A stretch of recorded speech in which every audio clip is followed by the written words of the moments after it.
Olá pessoal, aqui é o Áureo do A Book a Month e nesse vídeo eu quero discutir com vocês as leituras que eu fiz em julho. Aproveitando esse jardim belíssimo que eu... mosquito, filha da... Jardim belíssimo que eu tenho aqui à disposição neste momento. Como vocês sabem, o A Book a Month é uma escola que ensina literatura e inglês ao mesmo tempo, oferece um ambiente de imersão para a prática linguística e para a expansão dos horizontes culturais. Mas o A Book a Month também funciona um pouco como um personal. Muitos dos nossos alunos querem ler mais, mas têm alguma dificuldade de manter uma rotina de leitura e é por isso... a mosquitaiada tá foda! Sai! Agora vai! Como eu estava dizendo, muitos dos nossos alunos têm uma dificuldade de manter uma rotina de leitura e acabam usando o A Book a Month como uma forma de se motivar. E essa é uma estratégia não só inteligente, como muito eficaz, na verdade, para garantir que você fortaleça o seu hábito e a sua conexão com a literatura. Eu procuro ler o máximo que eu consigo e é por isso que a gente começou a fazer essas pequenas séries discutindo as leituras que a gente faz mês a mês.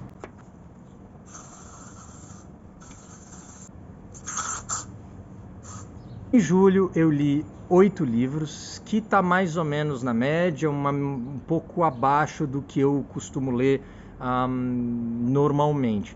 Porque esse foi um mês bem atazanado por aqui. A primeira obra que eu terminei no mês de julho foi The Ghost Stories of Henry James, que é um autor extraordinário do século XIX, inglês, na verdade estadunidense, que se naturaliza em inglês, e que é muito conhecido por várias das suas narrativas. Uma delas a gente já até ensinou aqui no A Book a Month, que é o The Turn of the Screw, A Volta do Parafuso. E agora eu li os outros contos do Henry James, que também são histórias de fantasma, né? Ele tem uma paulada de história, todas elas bem legais, mas na minha opinião o The Turn of the Screw ainda é a minha preferida. O segundo livro que eu li foi este aqui, Judaism, A Very Short Introduction.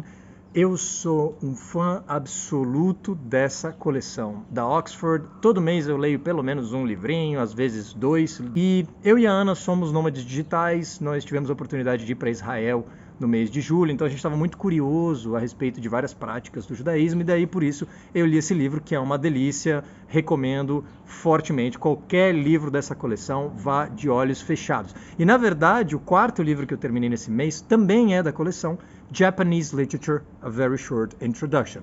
Como vocês sabem, aqui no A Book a Month, a gente tem um interesse muito grande em literatura global. A gente quer realmente fazer um esforço para ler autores de todos os continentes, das mais variadas tradições, nas mais variadas mídias. Então a gente tenta fazer uma coisa muito, muito ampla e por isso se informando e lendo obras como essa, que é muito, muito interessante e que trata da literatura japonesa que está disponível para a gente em outras línguas. Nem sempre em português, mas muitas vezes, certamente, pelo menos em inglês, né? Ô, mosquito! Sai!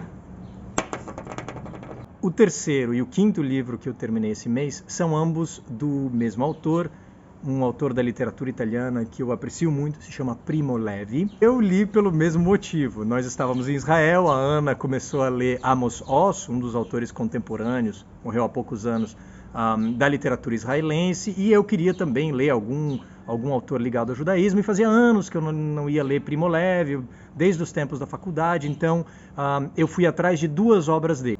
A primeira foi Il Sistema Periodico, que eu li em italiano, que é uma série de contos autobiográficos, todos eles estão mais ou menos conectados e eles seguem e dialogam com algum dos elementos da tabela periódica. Ele vai entrosando a química com a vida dele, ele fala dos campos de concentração, do nazismo.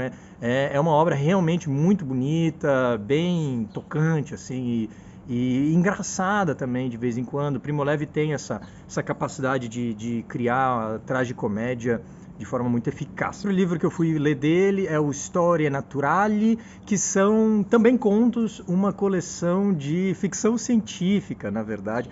Eu confesso que eu gostei um pouco menos do que o Il Sistema Periodico, mas é bem bacana, tem várias histórias que são bem divertidas, no mínimo elas são assim, entertaining, e com alguma frequência elas têm uma base ali meio filosófica que é bem, bem interessante, né? Sexta leitura foi de uma autora que eu amo e cuja obra eu já li quase inteira, mas verdade seja dita, ela escreveu pouco também, então estou me gabando à toa. Wise Blood, da Flannery O'Connor, que é conhecida especialmente pelos seus contos, que são absolutas obras-primas, né? Uma escritora do século XX estadunidense, e ela também escreveu 2 romances, e o Wise Blood é um deles. Como tudo que ela faz, né? Ela está incluída nessa escola que eles chamam de The Southern Gothic, né? Então, que trata muito de temas de violência, serial killers, enfim, é uma coisa bem, bem dark, assim. Esse romance vai bem nessa direção, tem uma presença claustrofóbica, assim, teológica muito forte, que é, de certa forma, uma comédia, mas que é construída em cima de um assunto muito, muito sério, existencial e bem profundo.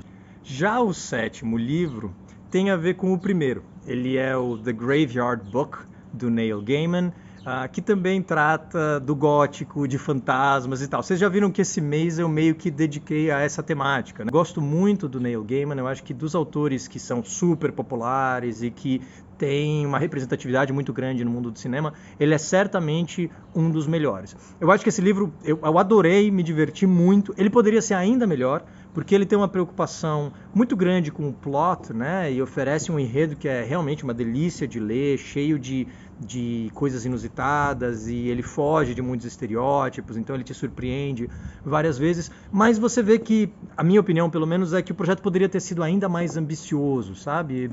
Eu acho que o Neil Gaiman tem a capacidade de entregar mais. Eu daria uma nota excelente a esse livro, mas eu acho que ela poderia ser ainda maior. E por fim, a 8ª leitura foi de um dos autores que a gente vai ler nesse semestre no Novels Intermediate, o nosso maravilhoso, grandioso, esplêndido Truman Capote. A gente vai ler o Breakfast at Tiffany's, né, que é a bonequinha de luxo em português.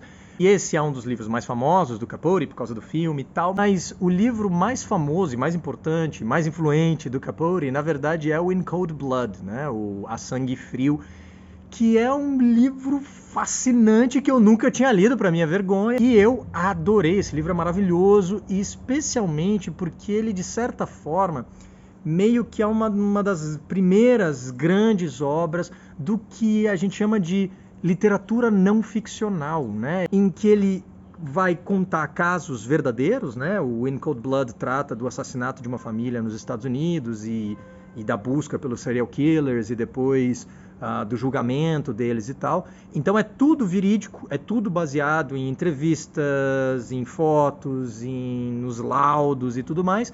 Só que ele conta essa história, tendo feito o trabalho de jornalista, ele conta essa história usando mecanismos literários. Então o livro realmente ele lê como um romanção, assim. Você tem diálogos, você tem cortes muito interessantes de flashbacks, flash forwards. Então ele costura tudo isso com um refinamento esplêndido, assim, mas a gente não está tão habituado com o fato de que a gente está lendo uma história real, né? Um blending incrível, assim, de jornalismo e texto literário. Isso, meus queridos, as aulas do Abucamanda estão começando essa semana. Corre que ainda dá tempo de ler coisas incríveis com a gente. Eu fico por aqui, vou entrar porque eu tô com medo de morrer de hemorragia, porque ô mosquitaiada infernal. Grande abraço. Dava pra ter salvado uma vida aqui com a quantidade de sangue que eu perdi pra esses bichos.